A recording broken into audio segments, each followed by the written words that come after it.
All right, so one of the biggest questions I get asked about curriculum is how in the world do we get multiple kids to get all of their school finished for the day, all their schoolwork finished for the day. So today I'm going to give you a couple of examples of how I did that or how you could do that and adapt some curriculum to fit multiple kids in multiple age groups. We're going to start with history, and then if you subscribe and like to this channel, I'll give you some more ideas in the next coming weeks.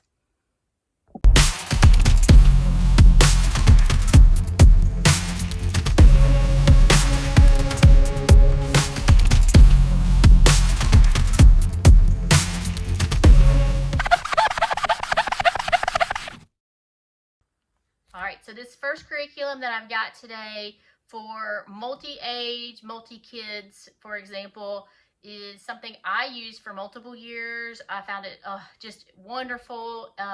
It is a classical model, but even if you're not, even if you don't use a classical approach, this will still work for you.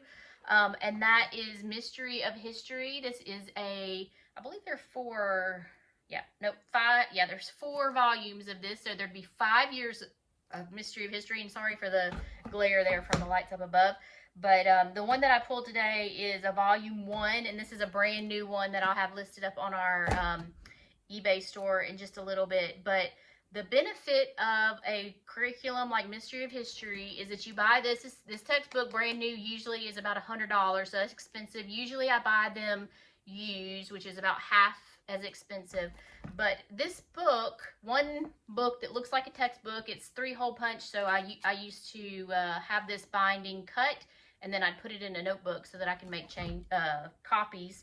But it has all the assignments for kids all the way from, we'll say, kindergarten to 12th grade in one volume. Okay, so you're only going to have to buy one thing. So you can say, oh gosh, that one book is expensive, brand new, 100, but let's divide that into 3 or 4 kids, and then you get to use it over and over again. It really, over time, isn't as expensive as you think it is, as compared to buying one thing for your, say, 3rd grader, one thing for your middle schooler, and one thing for your high school. Or if you have them closer together, you can do the ages and the levels all at one time. So every assignment in this is, or every unit, I should say, in this book is written so that the assignments are for the whole family.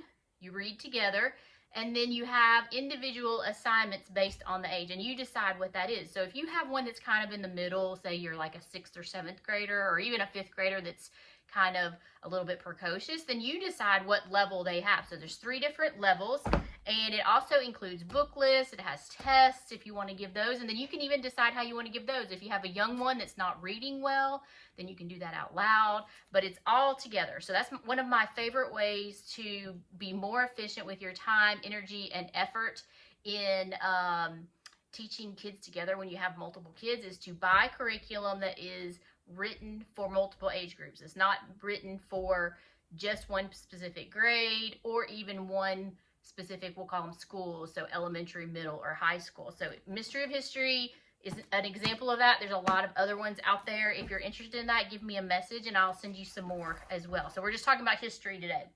So here's another one that is also classically oriented. It's History for the Classical Child, and these are ones called Story of the World. There are 4 volumes of this as well, and these read more like a reader. You can buy activities and booklets with tests and things like that, but it's really not necessary. So for this, what I would do is I would sit down and I would read, divide them out by chapters. I don't know how many chapters this one has, usually like 40. Yep, 42. So I would read 1 chapter a week.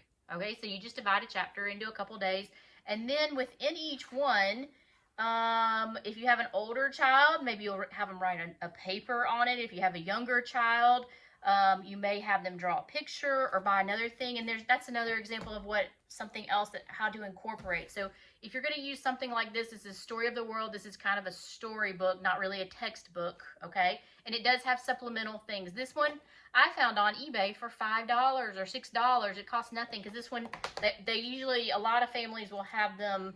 This one, the cover is a little bit bugged, but you don't care because you're going to use it the same way, okay? So you can find this for $5 or $6. Then if you have little kids, very little kids, you can go to the library. This is what I used to do. This is how all of my kids got all their library cards, because one year we didn't want to spend a whole bunch of money on extra books.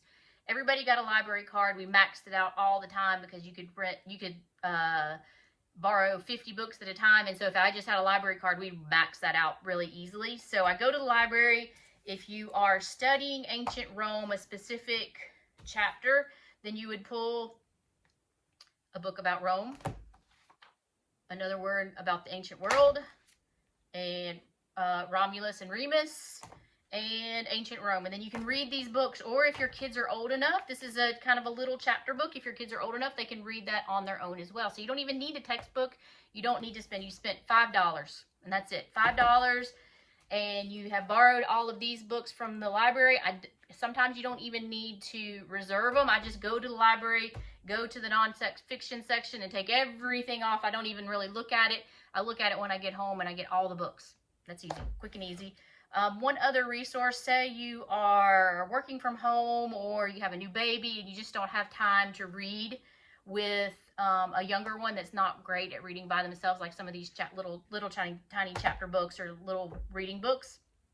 You can also get audiobooks on CD and on tape and let them listen to that. Most kids really like those a lot, and I find even my older ones like that. So these are some stories as well. So that's another way to engage all different age groups there. So you can go all the way from high school all the way to preschool with all of those resources.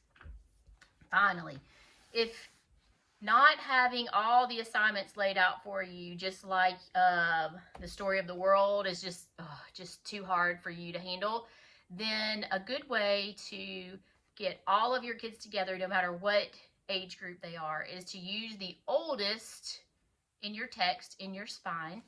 So here, for example, say your oldest is in high school. This is a 10th grade Bob Jones world history text, okay?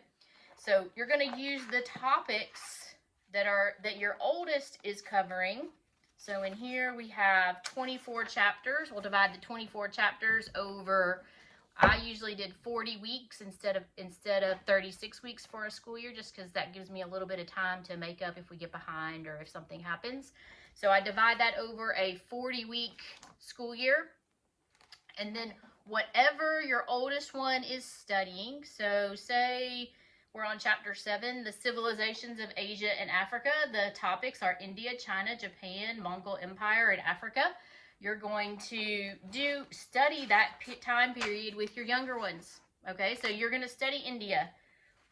You're going to study the religions of India, what's in the society, and you can do the same thing. Just go to the library and get books on that topic for that year. Your oldest one will answer the quizzes that are in the book, do the chapter activities that are in the book. If you want to buy a test, you can write a paper on something like that. Your middle schoolers can write a summary of what they've learned for the week. Your younger ones can do an activity like make food for India of the week. It's not something that you have to do a whole bunch of planning, but a textbook might make more people more comfortable, especially as your kids are getting older. So that's 3 history ideas for you, this different curriculum that will help you bring all of your kids together, because that does seem to save a lot of time, a lot of effort, and most of all money when you combine all of your kids together and teaching them.